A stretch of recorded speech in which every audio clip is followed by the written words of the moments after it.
สบายดีนะทุกคนเนาะมาพบซองหนุ่มน้อยบรรณาเช่นเคยทุกคนอยู่กับธรรมศาสตร์บ้านเฮาคือเก่านะทุกคนอยู่ไฮนูนาคือเก่านะกามื่อนี้กามาไถนาเนาะเกี่ยมที่จะปลูกมักแตงซืบต่อตัวเถแล้วนี้ตัว EP เถแล้วนี้เนาะคนได้ติดตามซองหนุ่มน้อยนี่จะฮู้ดีหรือว่าจะได้เห็นเนาะที่ผ่านมาไถนาเกี่ยมที่จะปลูกแตงกวาทุกคนก็เป็น EP 2เนาะทุกคนมาไทยเต็มเอียงเนาะเพราะว่าแต่แล้วนี้มันดินแข็งพอสมควรทุกคนมันบ่แล้วเนาะแล้วก็เปลี่ยนวิธีการใหม่ก็คือทางนุ่มน้อยเองกับอายนุ่มน้อยนะเป็นคนเห็ดสวนนะหรือว่าปลูกแตงกวาอยู่ทุ่งนานี่แหละอยู่กับธรรมชาติบ้านเฮานี่แหละวิถีชีวิตคนบ้านเฮาเนาะแต่ว่าเปลี่ยนวิธีก็คือเฮาดูดน้ำมาใส่เนาะทุกคนใส่แล้วก็ไถเนาะถือว่าเฮ็ดให้ดินอ่อนแล้วก็สบายเนาะไวก็เปลี่ยนวิธีใหม่คือแบบนี้นะทุกคนมันอยู่มอน้ำห้วยเนาะก็ได้มารับน้ำเนาะเห็ดแบบนี้เห็ดเป็นไฟเนาะไฟน้ำแล้วก็อาศัยเป็นจักรทุกคนจักรดูดน้ำเนาะขึ้นเมื่อการนำตัวนี้นี่แหละที่ทางน้ำน้อยจะเอาหดส่วนแตงเนาะมักแตงอาศัยเป็นจักรเนาะจักรปั๊มน้ำแล้วก็ใส่เป็นทรายเนาะก็คือการหดนี่เราจะใส่เป็นจักรเลยเนาะใส่จักรหดเองเลยเนาะแบบเราติดจักรแล้วก็แล่นทรายเนาะเป็นทรายนำไปเลยอันนี้เนาะถือว่าแล้วเมื่อนี้แหละทุกคนมาไถนาเนี่ยเพราะว่าดินอ่อนแล้วเนาะแบบนี้เราเปิดน้ำทรายก่อนเป็นการดูดน้ำมาใส่ก่อนเป็นซีล็อกเนาะทุกคนปุ๊กถือว่ากว้างพอสมควรซีล็อกนี่ก็น่าจะได้ประมาณ3,000 ต้นเนาะดูมักแตงเขาจะปลูก 3,000 ต้นแล้วก็หลังจากเขาไถปลาไว้แบบนี้ทุกคนอันนี้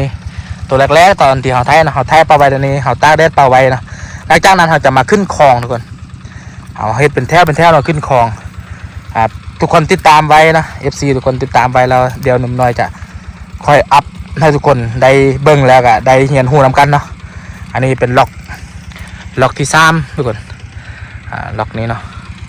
ก็ได้ประมาณ 3,000 ต้นเนาะเขาจะได้หลังจากเขาไถตากปลาไว้ประมาณอาทิตย์นึงทุกคนเขาก็กาเนาะเป็นการกาแกนใส่ทงน้อยๆทุกคนเขากานี่จะแกน1ต่อทง1เนาะก็น่าจะเป็นมือฮือนี่แหละทุกคนเพราะว่าเขาต้องได้เอาดินไปตากแดดไว้ก่อนฆ่าเชื้อเนาะดินตากแดดแล้วก็เอาเป็นขี้มูทุกคนมาตากแดดไว้หลังจากนั้นเราจะได้กาแกนเนาะมันก็มีวิธีแต่ละวิธีเนาะ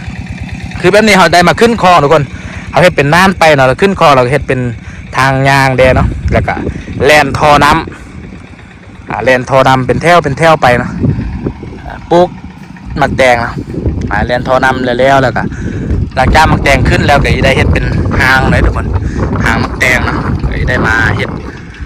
หางไหมนะโอ้ลมเย็นสบายทุกคนมีแดดอยู่แต่ว่าลมมาเรื่อยๆวันนี้ถือว่าอากาศโอเคอยู่เนาะวันนี้ว่าฮอนกับบ่ฮอนลาดไปได้คือแบบนี้ทุกคนเฮาไทยมันจะสบายนะอันนี้เฮาดูดนำมือขึ้นมาใส่เนาะเป็นล็อกนี้เนาะตอนนั้นตัว3ล็อกลุ่มแดเฮาก็ดูดนำใส่เนาะไทยก็โอเคอยู่คือตัวนี้นี่โอ้ยยากก็เลยเฮามาเขตไทยลูกปืนไทยเฮานั้นแตกอันนึงเนาะคือตัวนี้นี่ง่ายทุกคนนี่เขาดูดน้ำใส่แล้วก็ดินอ่อนแล้วก็ง่ายๆเนาะเวลาเขาไถนี่สบายเนี่ยอยู่แบบนี้เนาะไปเรื่อยเนาะแบบมันบ่เมื่อยอีกเขาไม่ได้กดรถเนาะถ้าว่าดินแข็งเนี่ยโอ้ได้กดรถนี่เมื่อยนักนิดนึงมือจนแตกหมดทุกคนแต่ว่ามามื้อนี้สบายเลยแบบนี้เนาะเอารถมันฮักแลนไปตามจังหวะห้องรถเลยเนาะไปตามห้องนะมันทางมีห้องเนาะคือแบบนี้สบายเลย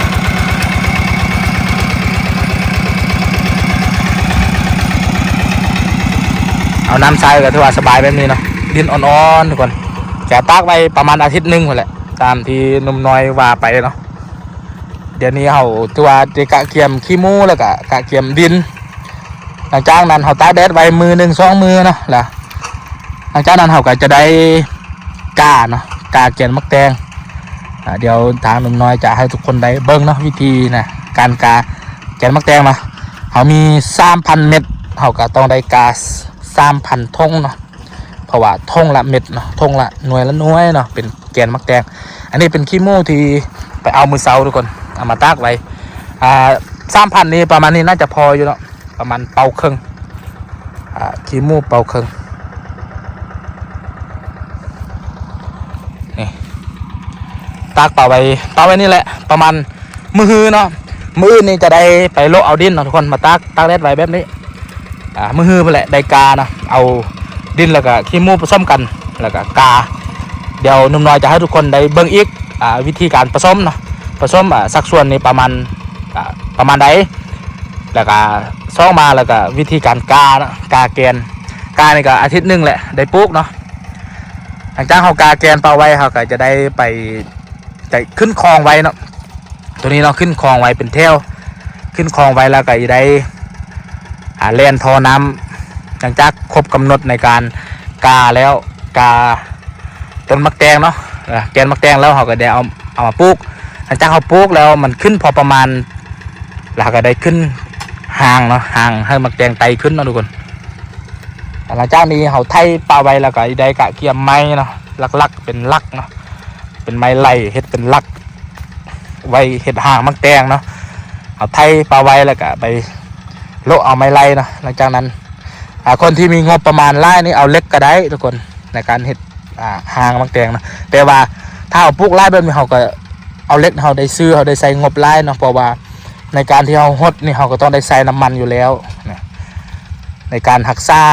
มักแตงเอกเนาะคือแบบนี้เขาดินเขามีอยู่แล้วแล้วก็มีน้ำที่อุดมสมบูรณ์แล้ว